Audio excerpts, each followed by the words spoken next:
ఎడారిలో సెలయేర్లు ఫిబ్రవరి 13వ తేదీ. నేను నమ్మిన వాని ఎరుగుదును గనుక సిగ్గుపడను.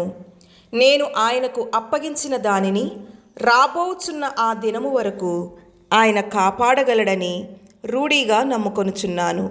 2వ తిమోతి 1వ అధ్యాయము 12వ వచనం.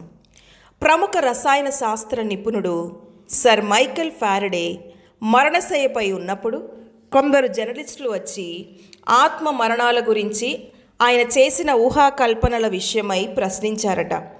ఊహాకల్పనలా అంటూ ఆశ్చర్యం వ్యక్తం చేసిన ఆ పెద్దాయన, ఊహాకల్పనల గురించి నాకేం తెలియదు, నేను నిశ్చయమైన నిజాలపై విశ్రమిస్తున్నాను అని చెప్పాడట.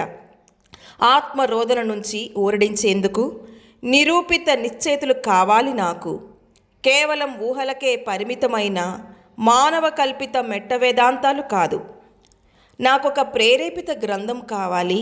అది నేను నమ్మదగినదై ఉండాలి.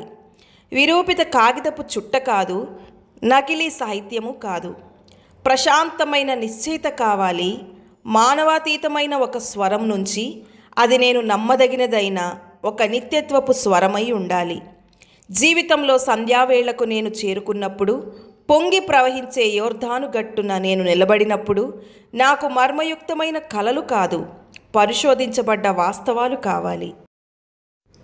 మానవ కల్పితాలను వెంబడిస్తూ నా ఆత్మను పోగొట్టుకోవడానికి మర్త్యమైన ఈ జీవితం బహు అల్పం. నిత్యత్వం మహావిశాలం.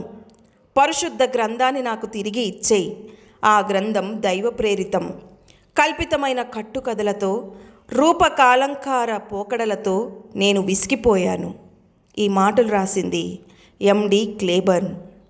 ఒక దేవదూత తిరిగి వచ్చి రక్షకుని ప్రేమ గురించి ఒక భక్తునితో వ్యక్తిగతంగా చెప్పిన దానికి సంబంధించిన రుజువు ఒకని హృదయంలో పరిశుద్ధాత్ముడు ఇచ్చే సాక్ష్యానికి మించి రవ్వంత కూడా సంతృప్తికరంగా ఉండదు. ఈ మాటలు రాసింది స్పర్జన్ గారు. దేవుడి మాటలను దీవించునుగాక. ఆమెన్.